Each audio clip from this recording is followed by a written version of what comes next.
In this video, I like to talk about rotation matrices, and more specifically, I like to concentrate on the concept of direction cosine matrices, which is a passive version of the rotation matrix.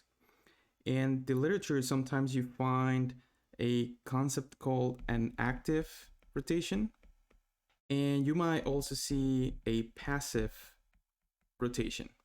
And the difference is simply the effect that this rotation matrix has on a vector. So a active rotation will have the effect of actually rotating a vector. So if you have a vector, say vector R1, and you apply a rotation matrix to it, you will actually rotate that vector, and that vector will become a new vector. So that's what the rotation, which is an active rotation, is. And you might also find that there's a passive rotation sometimes. And a passive rotation is a rotation that it's used to change the perspective from which you're looking at the vector. So a passive rotation applied to a R1 vector will have the effect not to change the vector of changing the vector, but it will change its representation with respect to a rotated frame. So if you originally have a vector represented in the purple frame, let's call it frame A, and you want to represent it in the red frame, say the B frame, well, then in that case, you will apply a passive rotation. And it's very important that you know which kind of rotation you're applying. If it is an active rotation, that means you actually want to rotate the vector and convert it into a different vector. Or if you're applying a passive rotation, that means you want to change the representation of the vector. In other words, the vector will remain the same or in the same location.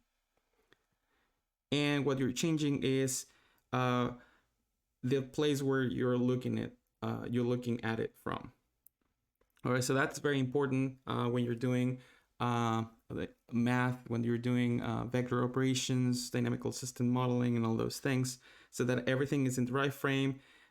You're applying the effect that you want to apply. You just want to make sure that's what's happening. All right, so let's begin with the direction cosine matrices. The direction cosine matrices are passive rotations, and I like to concentrate on that passive rotation because commonly that's what we want to do. We want to change the representation of the vector rather than rotating it. All right, so let's begin with an example. I have a little cart here that can move sideways like this. It can slide, and then I have a pendulum attached to that cart, and that pendulum is essentially a load, and that load it has a little sensor here. I have drawn the reference frames for the world frame, which is the N frame, as I call it here, and I've drawn the S frame, which is the sensor frame. It's a sensor. This little square is a sensor that I've placed there, and it's a velocity sensor. And what I want to show with this example is that if you want to compute, in this case, the velocity of that load while this cart is moving, and that sensor is only reporting velocities on its own frame, and this little cart only reports velocities along the global frame or the N frame, how do we combine this information so that we can get the velocity at the load, in this case the total velocity at the load? How do we combine these measurements, some that are in the N frame, some that are in the S frame, so that we can get the total velocity? So that's when direction cosine matrices become very useful as a tool to do the operations that we need to do in order to do these summations or to do these operations. So the velocity of the load is, again, this is the load. The velocity of that load is the velocity of the cart that is over here, and plus the velocity measured by the sensor, which is, in this case, we're assuming that the velocity that's reporting, that this sensor is reporting, is the velocity due only to the motion of this pendulum, or this string that is a rigid rod, let's say. So it will only report that velocity right there. So we have this measurement right here, which is measured only, you see, along S2, which is this axis. So the sensor is always reporting velocities along this axis, and the card is only reporting velocities along that N2 axis, right? And so if that's the case, we will need to write an expression like this, which is the velocity of the card along N2, the N2 direction, plus the velocity that the sensor is reporting right here for the load, and that's along the S2 direction. Now you notice, of course, that these quantities are represented in different frames. And again, I was telling you at the beginning that sometimes you will use these rotation matrices to change the perspective, to change the representation of vectors in between frames. And that's, you know, if you kind of guessing what I'm going after here, what we want to do then, if we want to represent the total velocity of this load in the S frame, what we would like to do then is to bring this velocity of the cart, which is in the N frame, bring it and represent it in this S frame. If we can do that, that means that this quantity right here, instead of having this N2, it will have some amount here, and then it will be some combination of S1 and S2. And then if everything is in the S frame in this expression, we could just directly add it, and then we will know the total velocity of the load. All right. So again, just note, I was saying that if you bring the velocity of the cart over here and you represent it in the S frame, well, that will have, because this is horizontal with respect to us, well, it will have some component along S1 and S2 right there. So how would we represent that velocity of the cart in the M frame in terms of the S1 and S2? That's a question, right? All right, so how do we go from that frame N to that frame S? And we need to know that in between these frames, we have a rotational relationship. In this example, we have a 2D example, so it's just one angle, but in 3D, we will have in general 3 angles in between these frames, and we will need to generalize what we're going to show here, but the same principles apply. So we have that rotational relationship between the two frames, and the key question to find that rotational relationship, also known as, in this case, the rotation matrices, the rotation matrix, or the DCM, the direction cosine matrix, we need to keep in mind that the question that we need to solve is, how is N, that N frame, seen with respect or from the S frame? That's what we want to know. If we answer this question, then we will be able to represent anything that we have along the ends. We will be able to represent it along the S's in this case. So the key is, again, provided that I have quantities along N1 and N2, what S1 and S2 components we're going to get. All right. So let me change that angle word with a symbol, in this case theta. That's an angle that we get to choose, or that we somehow will get from the problem we're working on. And that's, again, the relationship or the rotational distance per se in between these frames. So how is N1 and N2 seen with respect to S1 and S2? So let's start with N1. So N1, which is over here, again, remember our goal is to represent quantities along N1 and S2 and N2 with respect to the S frame. That's what we want to do. So to do that, we need to project. Let's start with N1. We're going to project N1. We want to project it along S1. What that will give us is how S1 perceives N1, right? So that's done through projecting essentially like a shadow of N1 along S1. So that shadow would be this vector projected down here. So this part would be what you get when you project N1 along S1. So you'll get something like that. So we need to figure out what this distance is, or what this length is. And of course, if you've taken basic trigonometric classes, you will remember that we can project two vectors. Actually, you can also see this in linear algebra. To project one vector onto the other, we do something called the dot product. But you could also just think of how to form a triangle here and just project or get this side of that triangle.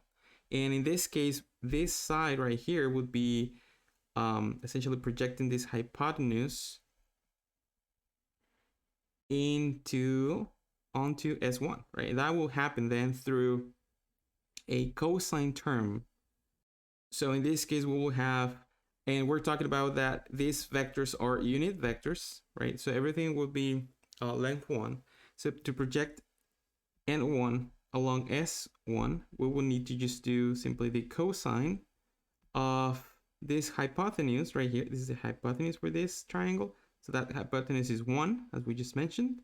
So it would be cosine of this angle times this hypotenuse, which is 1. So it would be only the cosine of this angle. So this projection would be the cosine of that theta. And that's what we have written over here. And that's along S1. So again, N1 projected into S1. This side will be the cosine of theta times 1, because 1 is the length of that projected hypotenuse. And this side is along S1. So that would be our vector right there. So that's how N1 projects onto S1.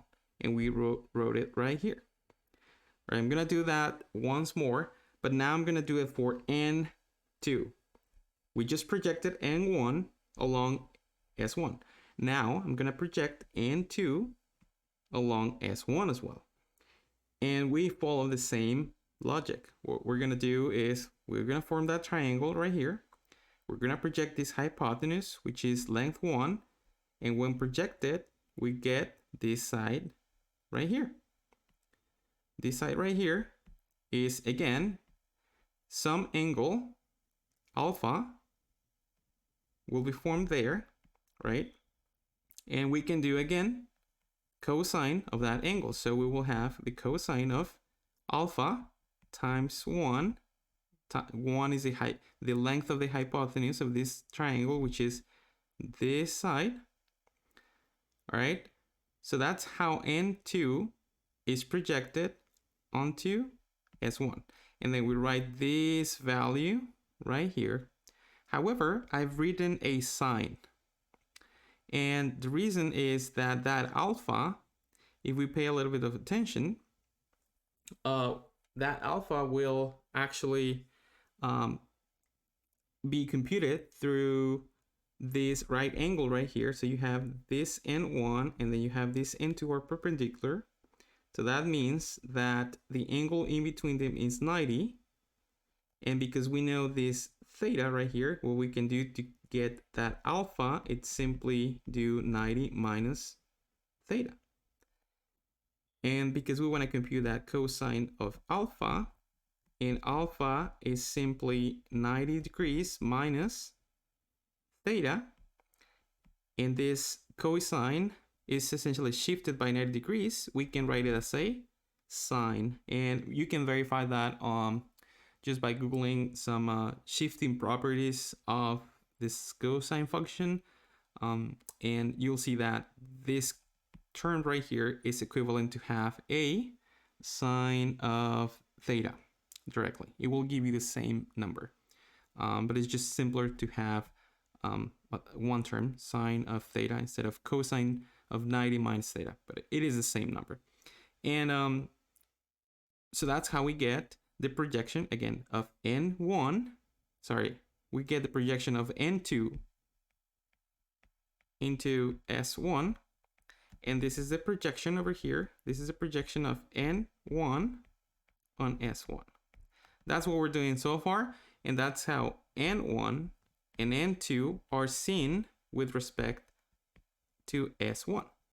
Okay, now we're gonna do the same for N1 and N2, but now we're gonna do it for S2. We're gonna project my N's into my S2 axis. So we start with N1, so we want to project it onto S2. So we're going to project it along this axis. And when we do that, we can form that triangle again. We'll have this angle right here.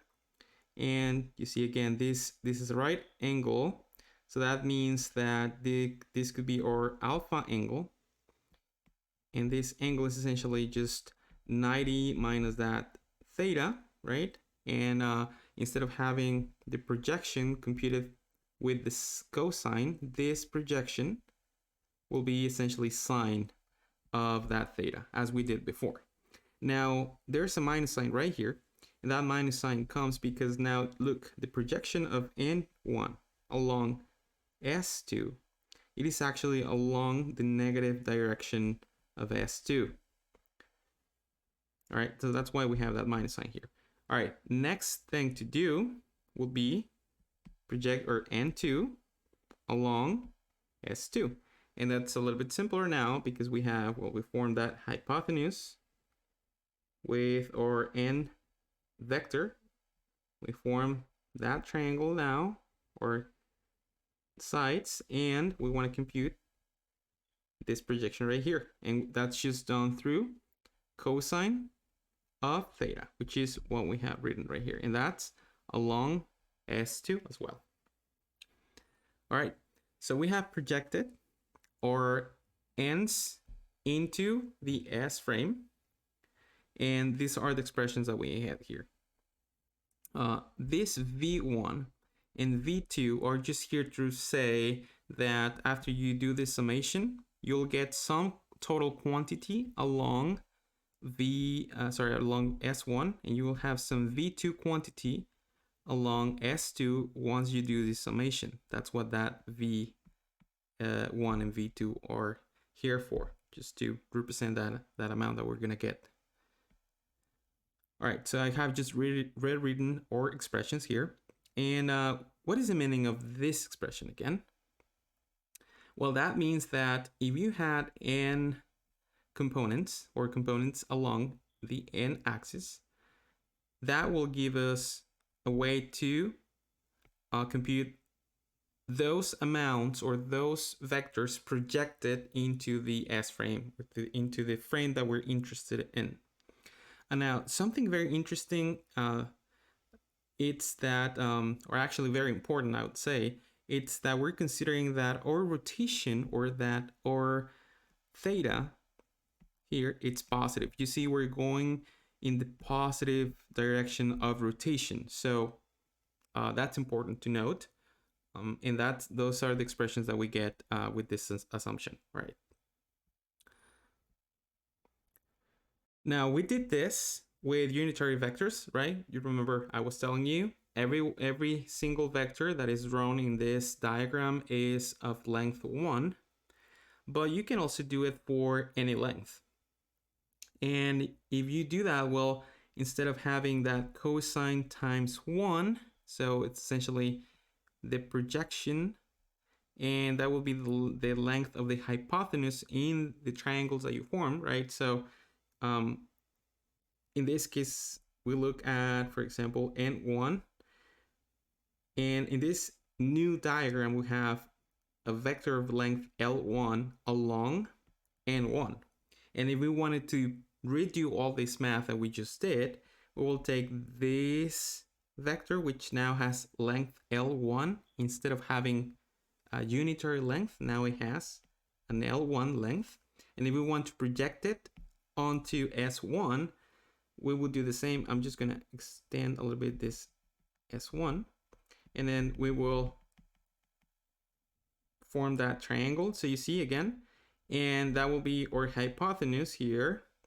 This would be one side, which is the projection side, and we will compute cosine of this theta angle times the hypotenuse that now is L1. So it will be cosine of theta times L1, which is what I have written here.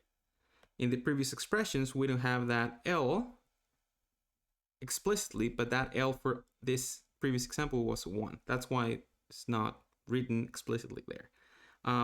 But anyways, you can do this for any length of vectors, and you can project them onto unitary vectors. That's what's happening here. And you see there's nothing different from the previous expression to the following expression other than the lengths are now different than 1, and we just collocate them there. So it works for any N1 and N2. All right, so I just rewrote our expressions right there. And there's a more convenient way to write this expression right here, which is a matrix form. And what we need to do in order to have it in matrix form, we simply, by following the rules of matrix multiplication, we will realize that this cosine right here will need to multiply this L1, and then it needs to be added into this sine theta L2. And to accomplish that in matrix form, we will just grab this cosine, write it here, grab this sine, write it here, and because we want a summation of these two terms, but there's also that multiplication involved, right? So what we do is we collect these L's into a column vector, and this cosine and sine, we're going to collect them and put them in that matrix. So when you do the matrix multiplication, you will recover V1, or you will recover this whole equation per se. And the same logic applies to the second equation. You just grab this sine and cosine, put them in the second row of that matrix, and L1 and L2 are the same from the previous equation. So you recover this second equation when you compute this matrix multiplication right here. And this is what we call or DCM, or direction cosine matrix. All right. So just remember that what we did is putting or collecting or original components, which were initially in the end frame. Remember, the whole point of all this work is just we want to know how to represent quantities originally written in the end frame and put them into the S frame. That's what we want to do. So I just had this small notes here just to remind you that this L1 is originally the length along N1, and the second element in that column, it's coming from the original length along the N frame, and the resulting values would be quantities along the new axis, right? And now it's time to apply this rotation matrix, this DCM, to our problem. Remember that what we wanted to do is to take this velocity of the cart, which is along N2, and write it in the S frame. That's what we want to do. And because the cart only moves along N2, it doesn't have any velocity along N1. So this quantity right here will be 0. If we remember, we're using this expression right here to go from N to S. So these are the N quantities. So no motion along the first component, no motion along this component, only along the second component, which is the V cart value. And next thing would be to get our theta. So what's our theta for our problem? And well, again, I mentioned this before, but I'll say it again. That theta is, again, the angular separation from N1 towards S1. And again, that angle in our case, in this diagram, it is positive as I draw it, because we're going in the positive direction of rotation from N1 to N2. So that's a positive theta as I draw it here, but it could also be negative. So just pay attention to how you define your reference frames. So it is a signed angular separation. That's what it is. It's signed angular separation. So pay attention to that. It could be negative or positive. And this is a rotation about N3. So N3 is not written here, it's not shown, but because it is defined in this way on the plane, so N1 is down, N2 is to the right. That means that N3, three-dimensional, in a three-dimensional space, N3 should be coming out of the screen. So we also say it is common to say that we're rotating about N3. And in this case, because we have a 2D example and the S frame is also on the plane, S3 is also pointing out of the screen. So we could say either that we're rotating about N3, or we can say that we're rotating about S3. So either definition would be fine. All right, say for the sake of this example that theta at this specific moment it's 30 degrees, and say that the velocity of the cart is 2 meters per second along that N2 direction. So we plug in those numbers in our expression. So we have the velocity of the cart right here.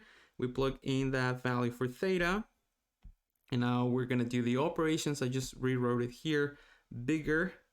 Those are the values that we get for cosine and sine of 30 degrees. Then we perform the multiplications, and this is what we get for V1 and V2, which are the velocities, the velocity components along the S frame. So you see now we have a velocity of 1 along S1, and we have a 1.7 velocity along S2, which means that this is the cart velocity expressed in the S frame. Now, once that we have the velocity of the cart expressed in the S frame, now we can actually add it to the velocity reported by the sensor. And in this case, we're assuming, for the sake of this example, that we have a 3 meters per second reading of that sensor. And that sensor, again, if we look at our original figure, that sensor is only reporting measurements along S2. So our vector measurement would be something like that. So it would be no sensor readings along S1, but we have sensor readings along S2. And in this example, it is 3 meters per second. So we got this in the box. This is the velocity of the cart. This is the velocity reported by the sensor. Now it's time to add them, right? And if we do that, we will have this expression right here. And that would be the result of adding those up. and that would be the total velocity of the load expressed in the S frame. All right, so last note, again, pay attention to theta and see if that theta is negative or positive, because that will mean it is a negative or positive rotation. Another thing that I want to mention before we end this video is that this matrix has the effect of changing the representation of the vector, but it's not rotating the vector itself, right? What that means, if we go back just to our diagram, so I'm not changing the orientation of that velocity, the card's velocity. I'm not doing that. The velocity of the card just remained with respect to our screen, it remained horizontal. And when I brought it here to the S frame, it is still horizontal with respect. So I didn't change, I didn't rotate the vector itself. I'm just seeing it with from the S frame. That's what's happening. So it's changing that matrix, that rotation matrix, that DCM. It is not rotating the velocity of the card. Rather, it's changing the reference frame from which we're representing it. So that's very important. That's a passive rotation. Do not change the vector, only change its representation. So represent it from or in a different frame.